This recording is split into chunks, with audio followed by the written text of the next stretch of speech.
Hello, Howard. What it do? Oh, I don't know what that means. I'm white. I'm confused. You gonna call the cops on me? What it do? It hosts the mediocre podcast. That's what it do, Mr. Flood. I'm John Papa Giorgio. It's Papa's Basement. We post the show at least once a week, sometimes twice a week if we're getting fancy at inpapasbasement.com. And that's the show intro right there. Yeah, short and sweet, man. Let's get to the meat and potatoes of what we're gonna talk about, man. Oh my God, I'm just hoping it's a good show for the first time in a couple weeks. We also do Papa's Football Podcast. I think those have been doing pretty well lately, but God damn if Papa's Basement hasn't been suffering a little, man. Yeah? Yeah, I firmly believe that. Last week I caught that AIDS off of our buddy Jerry. Oh, yeah. He's a teacher, so he's around kids, and they just give him the most virulent strains of everything. And it was, his first week back? Of course. And it's only going to get better as the school year progresses into flu season. Yeah, exactly. You might as well toss, like, Rock Hudson in his final weeks over into Liberia during this Ebola thing. That's about the odds Jerry stands when he first goes back to work. And, of course, we've been working these Comic Cons. God, I'm starting to sound like the hardest working man in showbiz here. Not only do I have my crap football podcast and this podcast, we've also got the Spookies, the comic we do at thespookiescomic.com, and we've been promoting it for 2 weeks now at an assortment at Comic Cons. And this actually generated revenue for you, right? I mean, if you take out the money that we spent to go to the Comic Con and then just say it started at zero, and we also take out the money that printing comics cost, then sure. We're in the black at that point. That is how Lenny Dykstra did his accounting when he was a stockbroker. Really? Were you aware that, the former Philly second baseman decided that he was going to be this guru of stocks? And so he used to tell people, this is how much money I made. But he was only talking about the profitable stocks, and he completely ignored everything that had suffered him a loss. He would only talk about, so it's a fuzzy way of doing accounting to misrepresent your income. It's not fuzzy, it's just lying. It's like sitting down at a slot machine and shoving in $50 and you walk away with 25 and you're like, 25 profit, baby. He may have been sentenced to prison for that one, yes. I do remember, he fashioned himself as some sort of financial guru for a bit. But we're just trying to make it less embarrassing for you as far as you technically did sell a few comic books, right? We did. And look, we did sell some. Even if it's not a lot, I'm just happy. I'm no longer sick. I'm full of pumpkin spice latte, which should pump me up a little. All right, good. It's like 50 degrees in the studio, so it'll freeze this fat sweat to my forehead pretty quickly. You're kind of sweaty right now. I've been very sweaty overall lately. Such is the life of a Greek person. Well, I feel like Artie Lang, right when he was really getting the smack sweats. Like on Stern, right when it was getting really bad for Mr. Lang.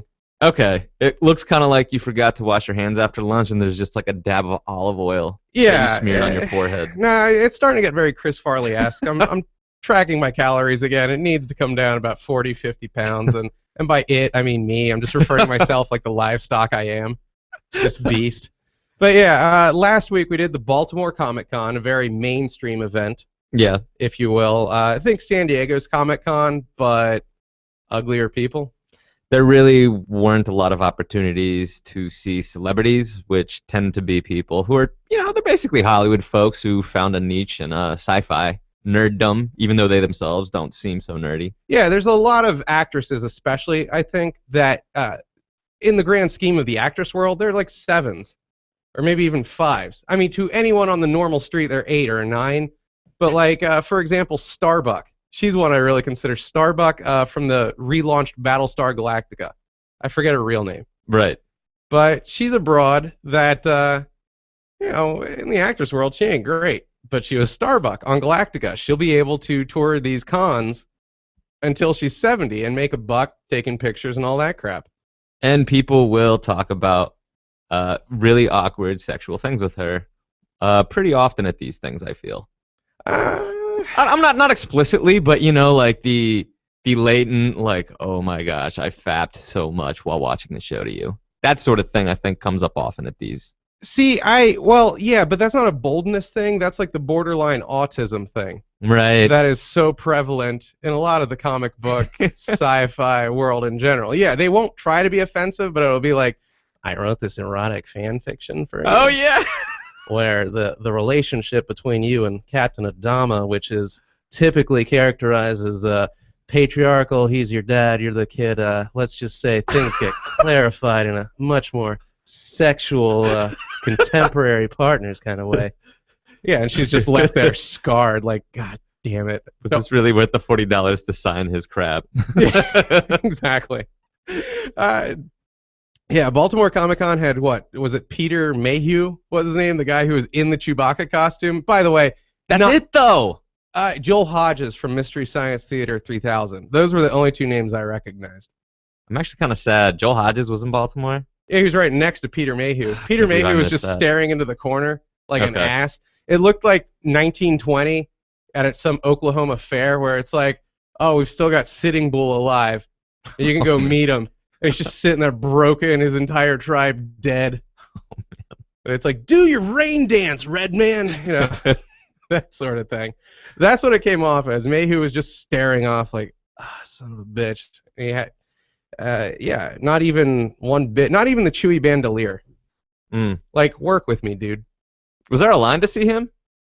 I mean, no, but I walked by like 2 hours after it started, and it was just like, there's the bathroom next to Peter Mayhew. I have to take a leak next to the guy who played Chewbacca. Then I'm going to get a soft pretzel next to him as well. There wasn't a line. You just kind of walked past him, which made it even weirder. Okay.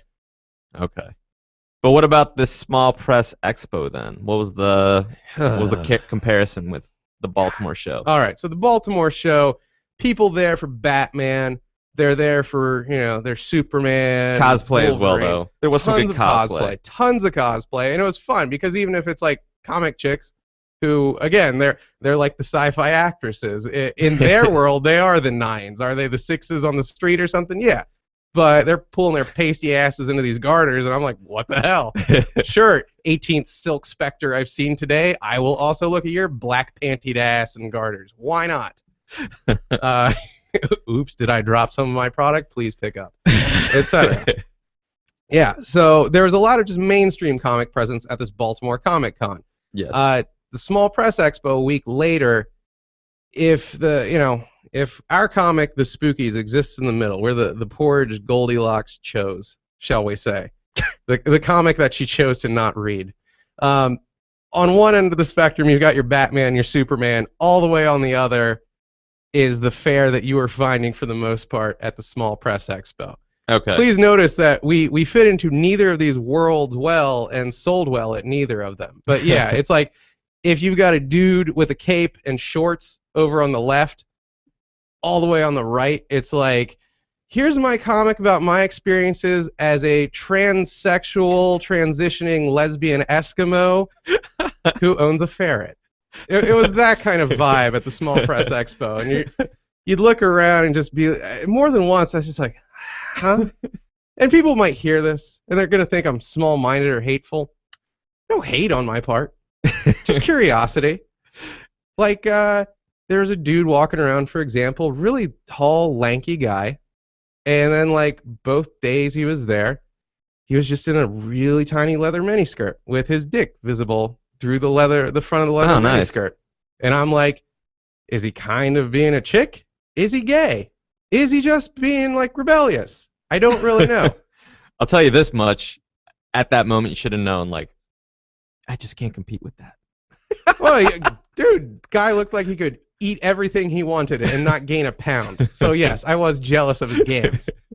Oh, I just meant like as far as salesmanship would go. Oh, he wasn't even selling. Oh, he was really? just a dude there. Okay. This is kind of the clientele. There was also a really, really thin, pretty much built like this guy, but long ginger hair and a skirt and high heels. But then you saw the front and it was a guy. So that was also a fun surprise that I fell for not once but twice. And let's see what else got my wiener very confused at the show. Lots of women with shaved heads for the most part. That's a nice look, ladies. Again, probably not trying to win me. Yeah, exactly. I'm maybe not the most sensitive lad out there. I doubt you're gunning for me, but let's just say you don't have to worry. You're going to be safe. A lot of people, more than one girl had like a shaved head, except like almost the payettes, those rabbi sideburns, and then like a little Superman curl up front. Those were the 3 long hair bits, and then the rest was G.I. Jane. Indeed. See, I love lesbians, and lesbians love me. So whoa, I no one said like... I didn't love lesbians. I'm a fan. They seem to like me. I certainly like them. Just saying, the hairdo's not my favorite. Okay. I don't care about their lifestyle. But you're not gonna try to introduce a new character to the Spookies, just like the shaved head lesbian? I mean, it's a thought. Now that you put it out there, I hadn't really. It's a good character, man. Come on. Yeah, Good for you, Howard. What? You're not getting a writer's credit. I'll take it. No, it was an experience, and the subject matter of a lot of the comics was weird. We had to we were really crammed into this little booth shilling the Spookies again, which Jerry, people come by and they're like, "What's your comic about?" And Jerry at first just launched into this massive spiel like, "Well, my influences are this, that," and they'd walk on by. I'm like, "Jerry, you need a quick pitch. 3 words. Dirty Monsters, Inc." And he's like, "Well, that's not what it's about, though." And I'm like, "Who gives a crap, Jerry? Get them in the door. Let them read, find out what it's about." As I explained to him, "Howard, if I tell you go to this place for the best Italian food you've ever had for lunch, and you walk in, and it turns out to be a Chinese restaurant, but it's the best Chinese you've ever had, how upset are you, really?" Right. I ain't. There are noodles. Exactly. I'm a slop pig. As long as I ate well, I wouldn't care. Same thing. Just get me in the door to read the stupid comic. If it's okay, it's okay. But yeah, the guy behind us was selling, I guess, something kind of inspired by Adventure Time. I don't really know. But I must have heard the pitch 90 times on the weekend. This is about a little girl who beats up barbarians. Everyone walk up. "What's your comic about?" "This is about a little girl that beats up barbarians." I get it, dude. I get it. It's a nice little gender bender. The girls can root for it. He was also wearing a big yarn beard the whole time. "Oh, nice beard. How long did it take you to grow that?" And I must have heard, like, it grew over the course of writing the entire comic 50 times. Like, his beard shtick and his pitch are now in the back of my And yet skull. he never flinched once as he received the same annoying question over and over again, didn't he? No. He acted like it was the first time he'd heard it. It's yeah, like, he was well, a human. You know? He was a human robot about it. You kind of have to be, man. Well, I'm not saying I flinched. Okay. On top of everything else, an audience that probably isn't receptive to a bunch of dick jokes, and other sophomoric gags. We were also, I swear to Christ, crammed into the crappiest corner in the place. Like, we weren't facing the floor at all. We were facing a wall as you exit. So just imagine it's shaped like a racetrack, a big horseshoe. Right. Or a football field. Imagine us being situated behind the goalpost 10 yards, and they're just walking people around the perimeter of the field. No one's really tarrying off to see this little piece of crap over here. So the location sucked. They oversold it.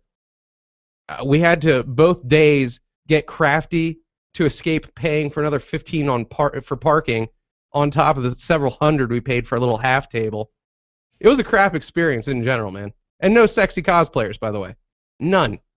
Well, you did mention that there was a few women in the crowd with shaved heads. Shaved heads, and like one especially had shaved heads, but like just this black spandex that would have worked on a hooker, but like the hooker needed the drug problem to lose the weight this chick had. It was big back there. Not in a good way. I mean, if it came off, sure, what the hell. But yeah, just walking around, it wasn't fun to see. You had plenty for the spank bank, I feel. I don't know. At this one? Yeah. Nah, man. Next to us was like one chick who was selling a comic about a princess or some crap, and she had like dyed pink hair. And there's something very sexual about pink or purple hair to me. Just like, I have become this creature that only exists in like a sexual realm. I'm something out of an anime or a hentai or whatever. You know what I mean? Or gem. Something you want to stick your dick in. This isn't natural. Is this a clean show? Yeah. Okay. Can't Then you I have to correct myself and just point out, like, so you were eye banging her for like most of the weekend then. Yeah, that one I was ogling. She All was right. right behind me, and we weren't selling anything, so every so often I just look over my shoulder. All right. Just making sure. Just making sure.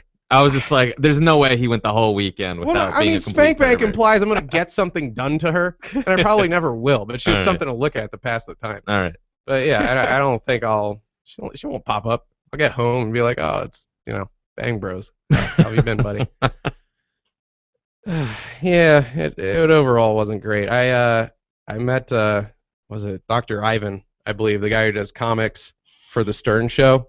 He was there touring around, and it was pretty fun because Jerry was chuckling because he and I just had the same reaction to everything that was going on around us. Like, man, can you believe what these freaks look like? You know what I mean? We sounded very old together and very judgmental. I loved it. But yeah, he was a fun treat to meet. Didn't expect to see anyone from the radio world there. I guess yeah, talking about the specificity that much of the sellers as well as the buyers seem to want out of the comics. I guess it's easy to make fun of that, where there are these like specific subcultures or perceptions of the world that are being catered to at the Small Press Expo. I guess don't you ever think though it is successful? Like there is a way to make that sort of narrow view of the world become something that is like mainstream popular? What, like the hardcore gender bending stuff? I guess, I mean, that's the one you brought up, but I mentioned on the show before, a couple months ago I saw Hedwig and the Angry Inch with Neil Patrick Harris up on Broadway. Yeah.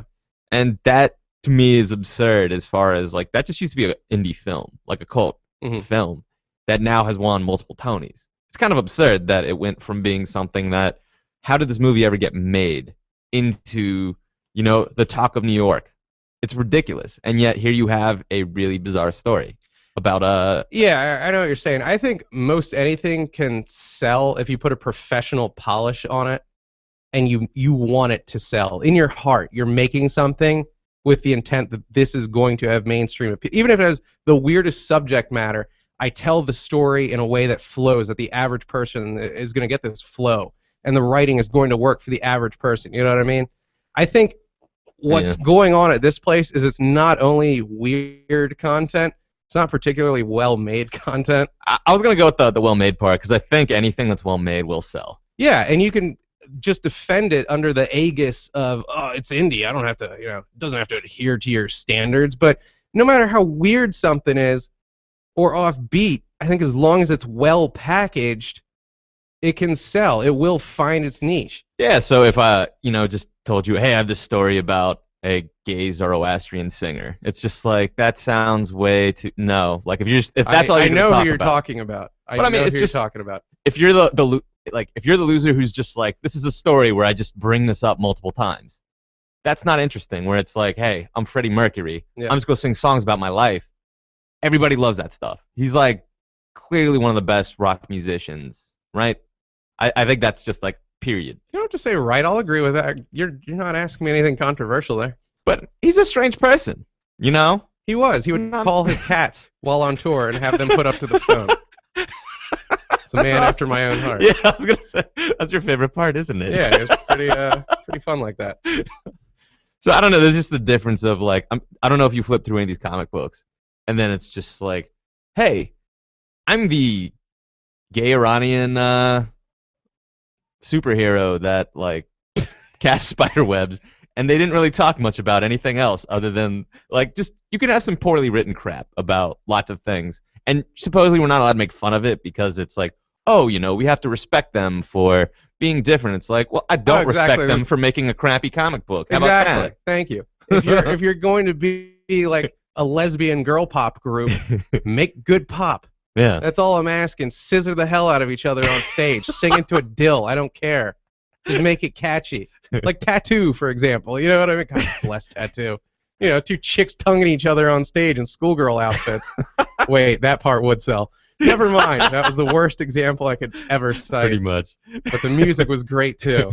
God bless Tattoo. If you say so. Oh, I miss them. Oh, man. I missed the hell out of that. If you were ever into tattoo, by the way, about 5 years down the pike, they did a video where they get naked. Good stuff. Good stuff. No, I'm completely with you. It really, I don't believe the subject matter. Okay, I'll give you an example of what was considered one of the biggest pressings there, like a hugely successful within this world type pressing, and how it was weird, but how it succeeded. It's a comic, I believe, called Henry and Glenn Together Forever. And it's about a alternate reality, I guess, Henry Rollins and Glenn Danzig, who are like gay married. And it depicts them looking like them, but they're like a gay couple. That's pretty funny, man. It's hilarious, yeah. Is it good? Did you look at it? A dude who works with comics in the industry, and weirdly enough, like went to elementary school with me, and we're in the same scout pack as kids. Right. Found me not only in Baltimore, but found me here, and he came with this thing. It's like Henry and Glenn Together Forever. I'm like, is that Danzig being cradled by Henry Rollins? Oh, so obviously, yeah. Well, I'm so you dumb. had my curiosity, sir. Now you have my interest. Obviously, Danzig is the bottom. Like, why? Well, that's the whole thing, yeah, because Henry Rollins in real life just laughs about this. Glenn Danzig is so fiercely like homophobic, like just Jersey Guinea circa 1950. Like, he's pissed away God knows how much money trying to get an injunction against this. Has comic. he? Oh yeah, and failed. Okay. So then the forward to the next one, which I think was called Together Forever or something like that. Oh wow. Is like Glenn raging out about how people are portraying him as a gay and stuff like that, and then Henry comes and kisses and consoles him. Now, wow. Yeah, man. I mean, funny concept for me as a metalhead, but could it get more obscure? You're talking acts who really haven't had mainstream success since the early to mid '90s. You know, putting these two very macho figures into a gay relationship, but it seemed to be done pretty well. So, and yet it's mainstream enough because of the two characters that are. Oh, it's a genius concept. Yeah.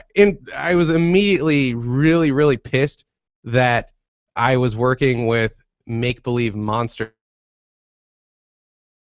instead of resonance. Right. Because I immediately, I'm like, my God, he has just built-in audience right there. Yeah. I'm still pissed about that, actually. Now I'm thinking about it.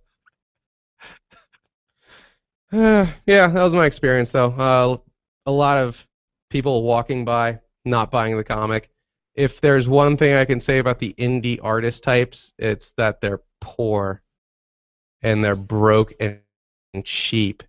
And that's really the reason why I dislike them. Not because of their weird haircuts or the weird crap that they put out, but they don't have money. They act like buying a $4 comic is the end of the world. But how much did you at least promote the comic online, right? Because, spoiler alert, you guys do publish it once a week for free, right? Yeah, it's on the website. Yeah. All that we're selling was like a compendium of the stuff we've put online so far. But at least, like, are you getting new viewers? Are you increasing? Yeah. The online presence is doing better, but the average person at this thing didn't know what the hell we were doing online. And it was just, like, I can't tell you how many times people would walk by and they'd thumb through the comic for a bit. Some of them you get real laughs. Like, I mean, like, you know, the stuff you don't hear from people listening to the show. But they really loved it, and then they'd put it down. It's $4. Again, let me remind you, $4 for this damn comic, which is just regular comic price. And it's not some piece of crap we ran off at Staples and binded with Elmer's. It looks like a real comic for the most part. And I can't tell you how many times we heard, well, you know, I'm going to come back tomorrow. Didn't bring my money today. Otherwise, I'd be going broke buying everything here.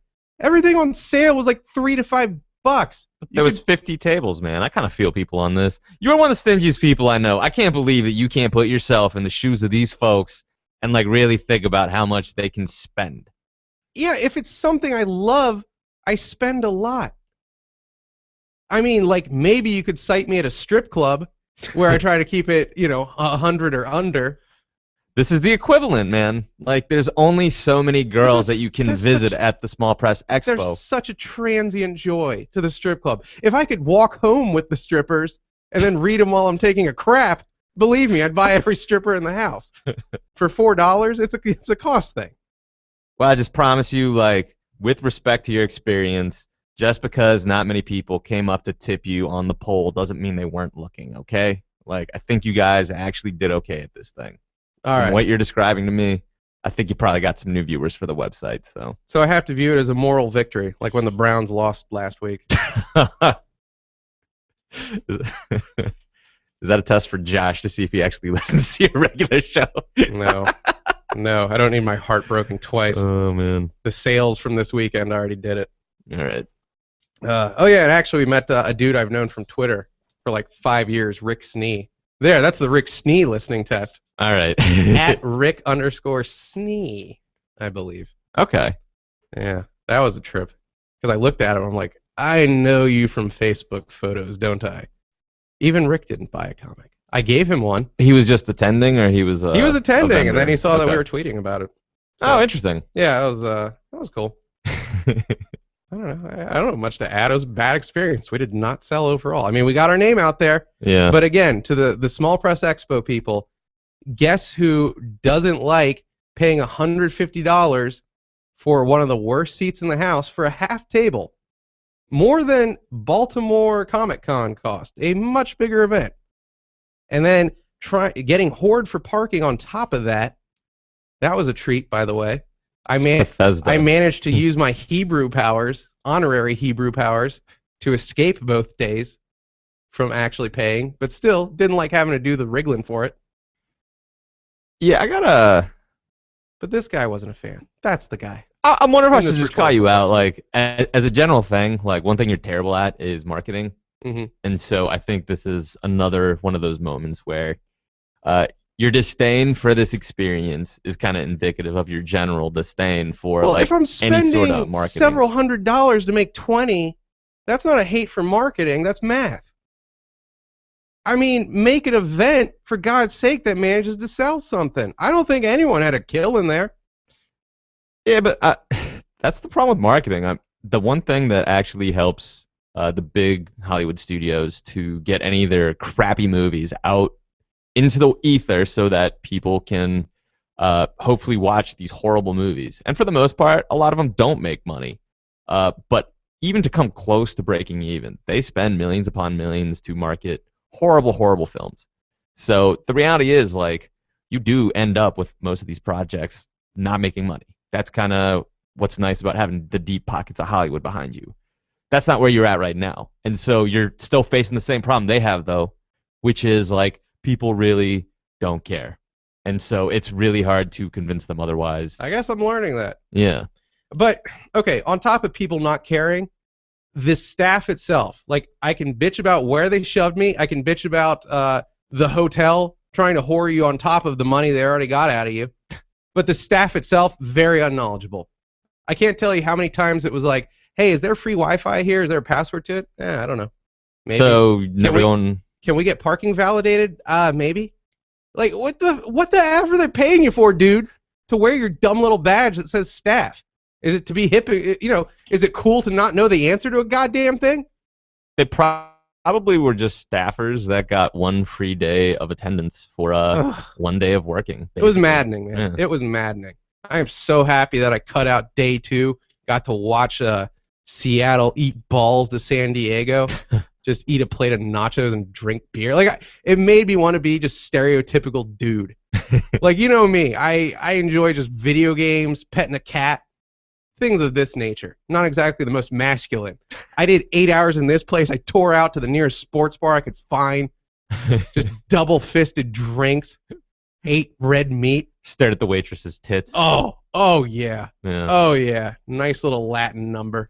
Nice short little Latin number. Bitchy attitude, big tits. Still a fan. Huge Amazonian black chick. That might have been my pick for the day. Mad Mardigan braids down to her ass. Oh, Very nice. friendly. I liked her.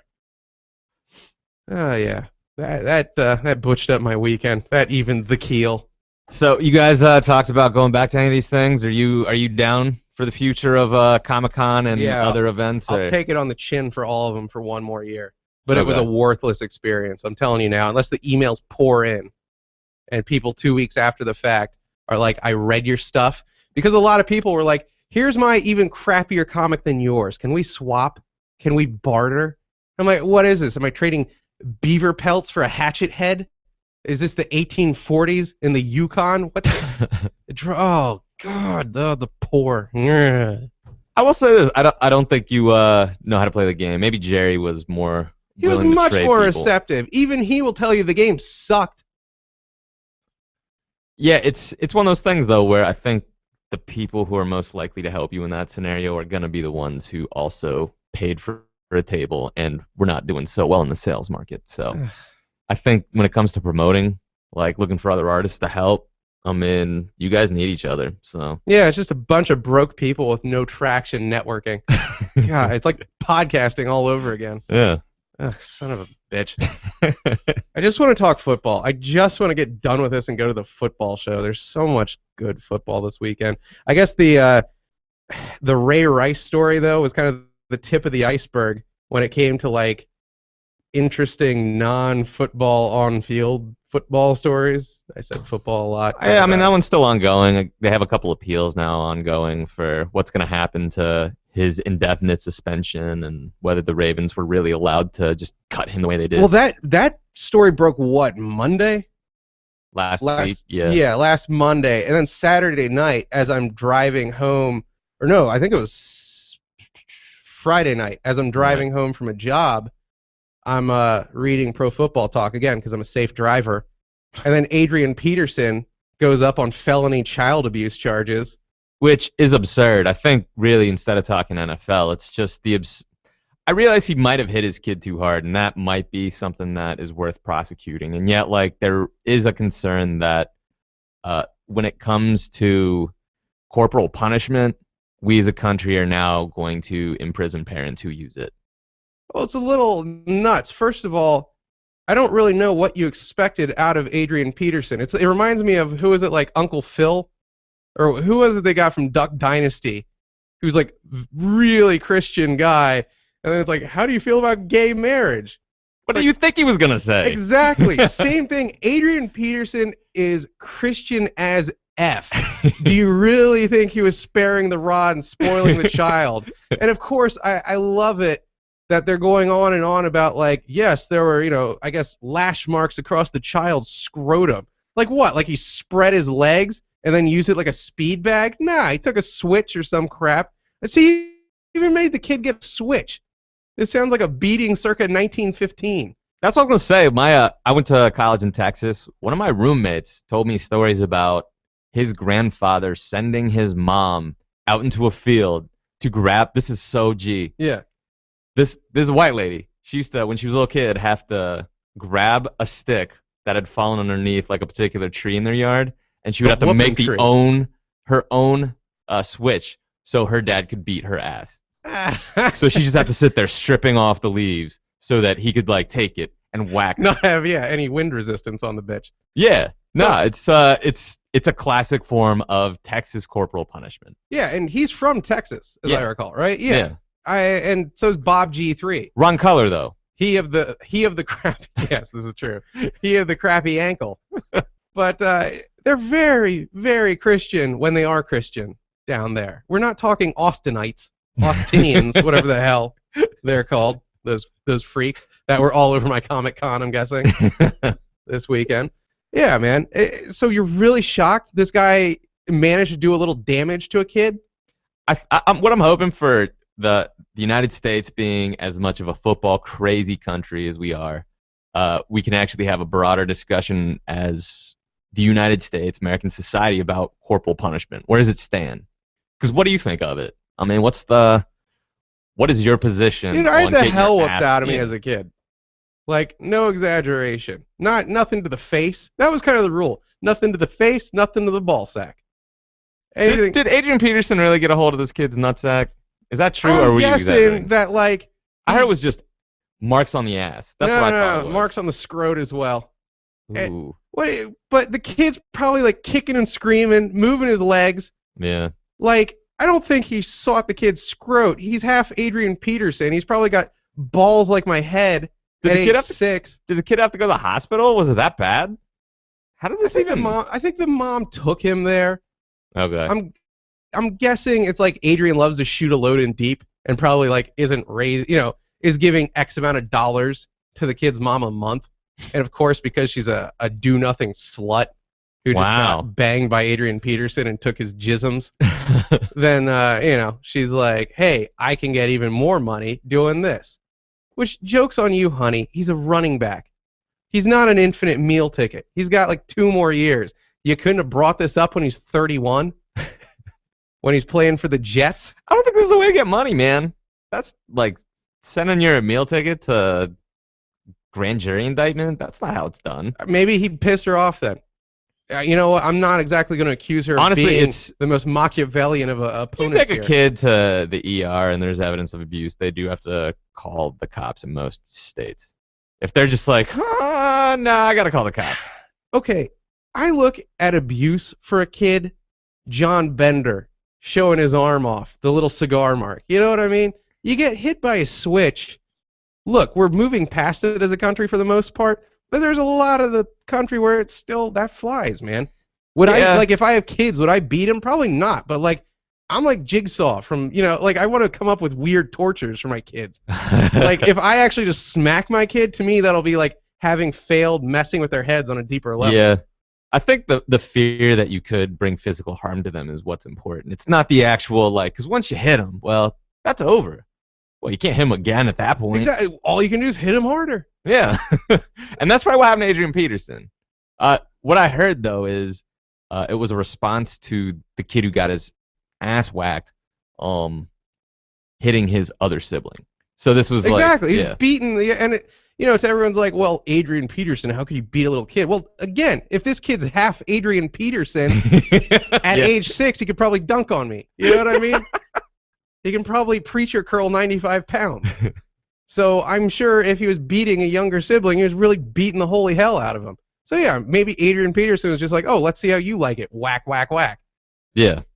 He probably did whack too hard, though. I'm getting the sense like... I'm not saying he didn't. I'm just sick of people lumping this incident in with the Ray Rice incident. Throwing around his wife and beating her and all that crap. Because here's how I view what happened to AP. He probably didn't think he was doing anything wrong. Now that he's like, oh man, I really can't leave a mark on my kid, I don't see him as some enraged maniac that, like, beat the kid in the heat of the moment and this is going to happen again. I think he's going to be like, holy hell, I don't need this crap. I'm not even touching the little anymore. I think he'll spank lighter. I don't think he's going to stop spanking his kids, though. Maybe he'll just get like a professional spanker.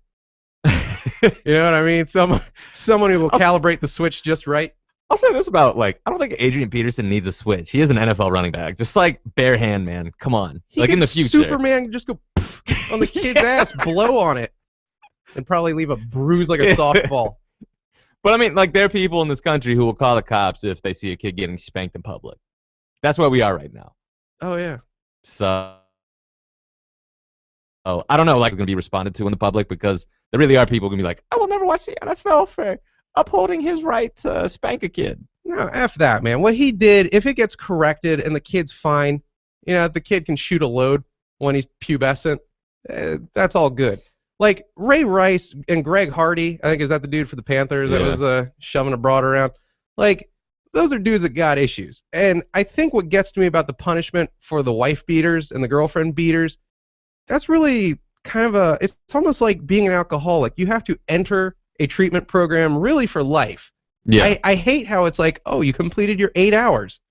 Yeah, that is a joke. This coping mechanism that you've built over the entirety of your 26 years on this earth, we fixed it in 8 hours.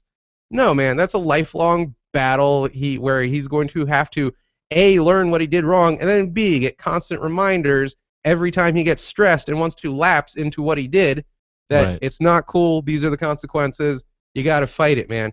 That's something that's hard for someone who wants to change to do.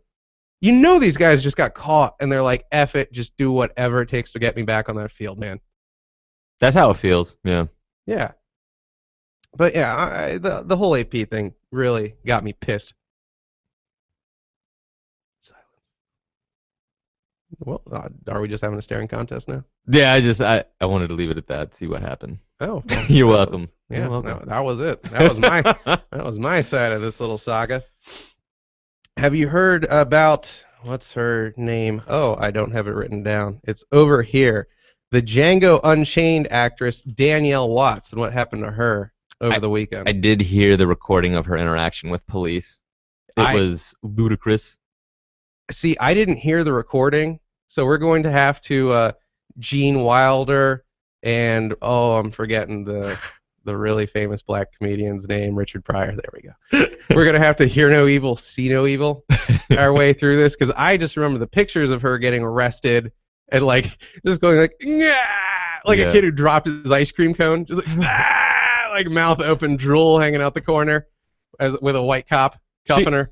It was total nonsense. It is a stressful moment. I don't know if you've ever been handcuffed, but yes, it's not a pleasant moment in one's life, especially if it's the first time. I believe so. I believe so. I think once.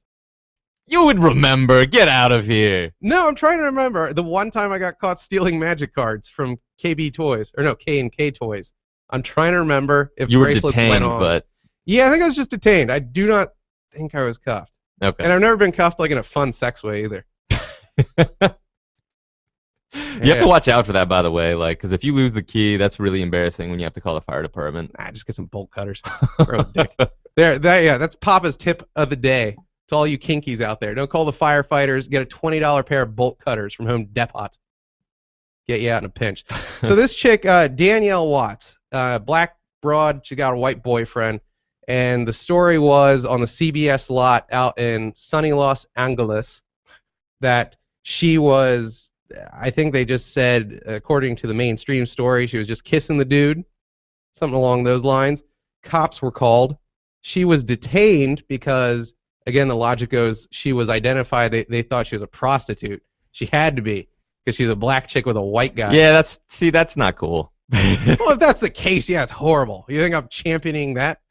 If that's the case, it's messed up. But yeah, the incident was filmed by the guy. She's just sitting there in cuffs going like, Mah! And they eventually let her go. And then it hit social media that this is what happened to her.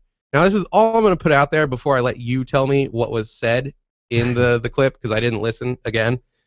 The cops apparently were responding to a complaint that there was like a public sex act going on between the two in a car with the doors open. Now, I don't know about you, but regardless of the color of the woman I'm with, if she's deep-throating me on a public lot and the doors are open and then the cops show up, I'm not expecting the warmest of welcomes. Yeah, I get the sense that they were not received kindly at the moment they responded. And I don't know what the actual arrest was for, if it was based on the interaction upon approaching, but it does kind of concern me if only she were arrested and the other guy wasn't. A little bit. That is weird. I guess she's the one doing the sucking in this scenario, but you're right. It is slightly odd that the cuffs only went on one of them. Yeah, lewd sexual act takes two in public, so I do have a problem with only the female being arrested in that case. Well, to use non-inflammatory language, I think they asked for her ID and she got uppity about it. I thought it was more obstructionary reasons why she was initially arrested, because she was really, the things she was saying were nonsense. I'm trying to remember. It was just garbage about, like, this is the land free and home of the brave. So why? This is the land of the free and the home of the brave. Thank you for doing a flawless impression, by the way. You can't do this. It was nonsense. She was obviously very upset because, again, probably never been cuffed in her life. So I understand that this is when people just go off and like say nonsensical things, but this happens every day to ordinary people. I really don't give a crap that it happened to a celebrity out in LA when, yes, it could have possibly been based on race. It sounds like more than that. It was based on her immediately being hostile to the cops when they approached, when they were probably being called there for what you're describing as a public sex act. And, you know, if they were just making out, you got to talk to the guys. You can't treat them like crap. Absolutely. Making out, that's perfectly within the laws of the land. But, again, if I'm getting my dick sucked and then Officer Cool shows up, I'm not going to give him a mouthful of lip. What do I expect to happen? Really, what do you expect to happen? At what point do you say, I did something to deserve this reaction from the cops? Like, are we able to, like, piss and moan and, you know, kick and scream and then the officer just can't react? Are they supposed to be like the guards at Buckingham Palace with those little retard fur hats? I mean, what do we really expect out of these dudes? Right. I think part of the reason that I don't have a lot of sympathy for her is just when you listen to the tape. Oh, I thought you were going to say the color of her skin and just silence after that. She was just being kind of condescending towards the cop. It was almost one of those, like, I can't remember exactly how she phrased it, but the way that it's one of those things where she felt more important than the person who was arresting her, and so she had to point that out. Yeah, which is never a great way to dickish. approach a cop. Yeah. Well, not just that. Or anyone, really. Yeah, exactly. You don't approach the help that way. Much less a guy who can legally detain you and or Right. shoot you if you get out of line enough. So yeah, I'm just sick of this whole like, what was it, Michael Brown we had a couple weeks ago? What's that? The dude in Missouri. Oh, you want to talk about that? Well, I'm just What about saying it? people are viewing this as like a continuation of that. And I'm like, dude, please don't belittle a guy who's potentially unarmed and shot. And really, we still don't know what the hell went down there. But it's always this narrative of like the cops doing awful things. And don't get me wrong. I sound like some cop supporter here. They can eat mine. You know, it's not the loud black chick who was blowing a white guy who gives me the $300 ticket for doing 90 and a 55. You know what I mean? The cops can really get down on all fours and eat mine. But yeah, They're treating her like she's Rodney King. It's like, no, this is you're blowing this way out of proportion. What APD did in that situation is like a massive atrocity. And yet, like, this is now probably being treated with the same sort of exactly. probably more of a media frenzy in the immediate moments afterwards than Rodney King initially received after he got his ass whooped by the police. Because he wasn't famous.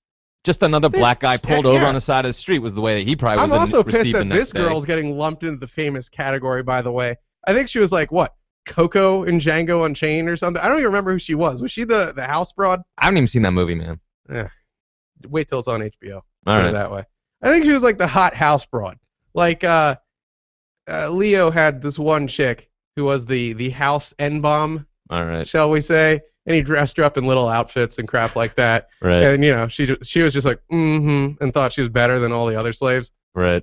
Apparently, she still does, Howard. No, I'm trying to remember who the hell she was though, and that's like her claim to fame. They're like, so far she's just famous for this. Well, now she's got like a potential platform springboard to new roles. That's the best New thing media. that could, Yeah. dude. If I could get this kind of exposure, two cops could take turns using my asshole like a coffee and digging in with their batons like it's a stir. Yeah, I mean, disproportionate attraction of media coverage to Hollywood. Like, this is the non-story to me. This happens every day to people. So Yeah, it sucks that you it could does. mix But 3 atrocities if it would get me. I would let Ray Rice punch me out. Then I would let AP take a cane to my ball sack. And then finally I'd let the Popo arrest me for blowing a white guy.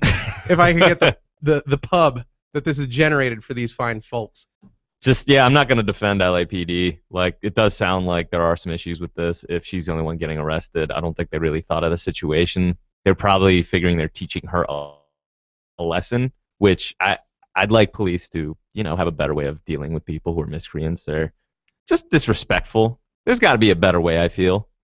So, yeah, it probably wasn't worth their time at the end of the day to go through the charade of putting her in cuffs just to teach her a lesson, because all it ended up happening is it got put on social media. Yeah, but I mean, again, it sounded like she was losing her damn mind at the time. And it's like, why can't people just be cool? Why do people have to escalate a situation to 10? You know what I mean? Why do they have to floor the pedal? And then when something bad happens because everyone's, you know, passions are inflamed, why do they not act like they were slightly responsible for that? I actually saw this recently, just to bring it to like a level of normalcy where this just happens. This is just a security guard, but I went to Trader Joe's locally, where there's one in Alexandria that has a parking garage. Uh-huh. And in order to get in the parking garage, you got to get there by 9:30, something like that. They close at 10. They don't want people like driving in and then just hanging around past 10, because everybody wants to go home. You know, they don't get paid enough to really like stick around past then. So the security guy was like, "Hey, you can't come into this white lady." And she just started to flip out on him, man, as I was leaving. It was like massively rude. And I'm like, he's just doing his job. Like, you were flipping out, and then she just refused to move her car. So she basically blocked the entrance of the parking garage, not like the exit. So I was able to exit, but she was like, "Well, if you're not gonna let me park in the garage, I'm just gonna park here and go in." And so there was this massive back and forth. And to me, in my mind, I'm just like, this is a city. I know it's not a big city, but half a block from here, there is street parking. I don't know why you have to like get on this guy's case when he's doing his job. And yeah, the store's technically open, but even if he's just doing this because he's lazy and he doesn't really want to stick around much past 10 p.m., just go park on the street. Walk your bags back from the grocery store. Why has this got to be a fight? I'm with you, man. I'm sorry. Unless it's a massive inconvenience to me, and unless you really are trying to rob me of my humanity, I don't care. Be easy going about it, man. If a cop walks up to look, I get it. Black people don't have the best interactions on average with cops, shall we say. But please, sister, do not turn you getting a little lip from a cop after you're potentially blowing a guy in public at 3 p.m. in the afternoon, into the Watts riots here. Come on. For God's sake, man. And I think what also gets to me is how quickly the media tries to blow it up, because idiots like you and me will talk about it. Yeah, I mean, I've been on CNN for a half hour. Their site's showing that someone apparently really loves them, according to the analytics. Apparently, I can't get enough of this article. And the window's been open for 45 minutes because I have to talk about it.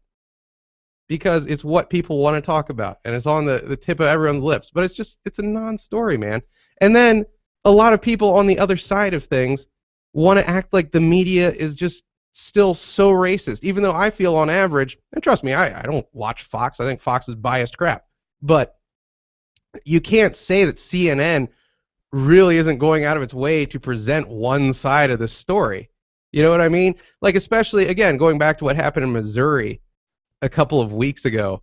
It was Mike Brown, right? I don't remember the damn name, man. I can't keep track of anything. Mike Brown, I guess they showed a picture of him that looked slightly thuggish.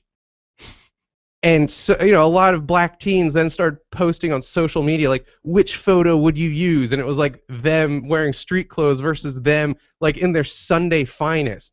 And it's like, you know what the answer to which photo I would use probably was? Whatever goddamn photo I had, dude, on tap. It's like, you're not showing him in all black like the photo circa 91 of like Biggie next to Pac, where they're like holding goddamn machetes with bandanas over their heads, trying to look hard as a MF. For God's sake, it's just a photo where the dude looked, isn't it racist to assume he's looking thug just because he's a black guy who isn't his graduation cap and gown? For God's sake, he's just, wearing baggy crap or whatever the hell. And they're like, how dare they use that photo trying to paint the story? And it's like, CNN can't bend over backwards enough to try to appear not racist. And yet, to so many people, they're like, look at this horrible racism on CNN's part. At the end of the day, it always comes down to credibility of what the complaint really is. So you go back to Hurricane Katrina, and that's where most of this sensitivity comes from, where there was the two photos, I forget which, it might have been one paper. I think it was the same paper.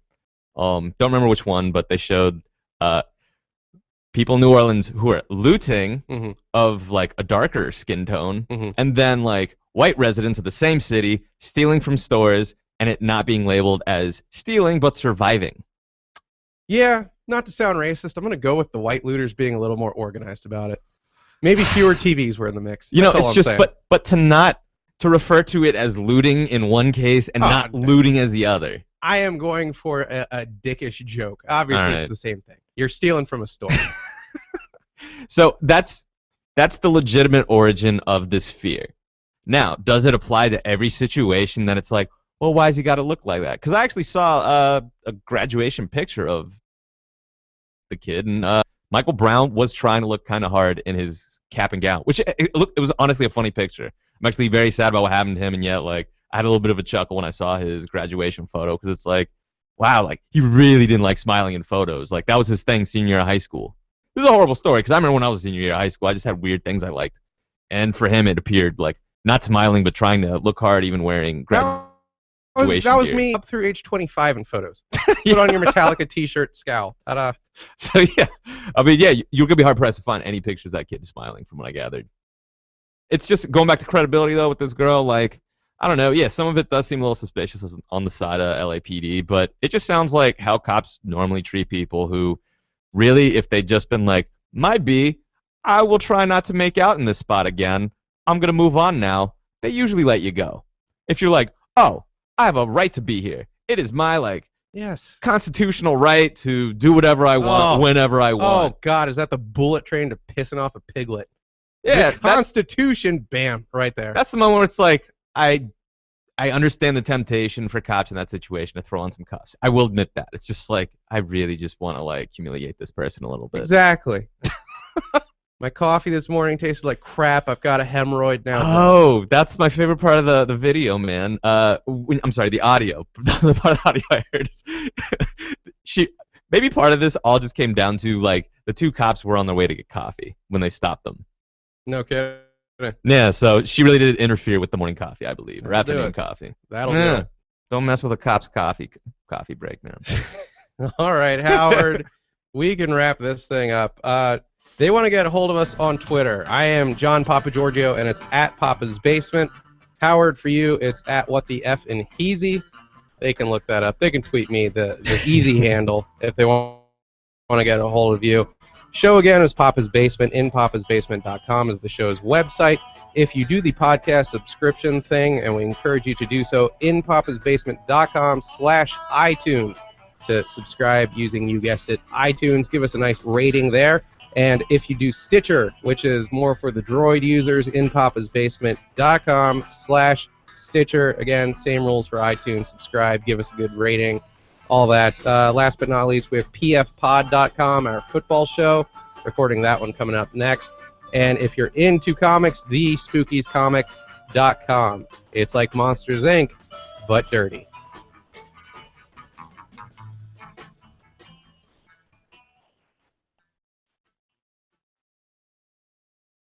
We're home free. School's out, baby.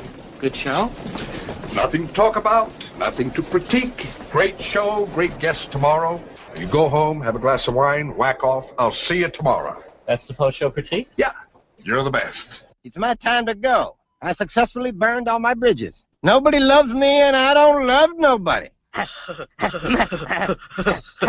he said penis. Yeah. Then he said masturbation. Then he said vagina. That was cool. Had a mighty hard time, but I'm on my way. Had a mighty hard time, but I'm on my way. It's a mighty hard climb.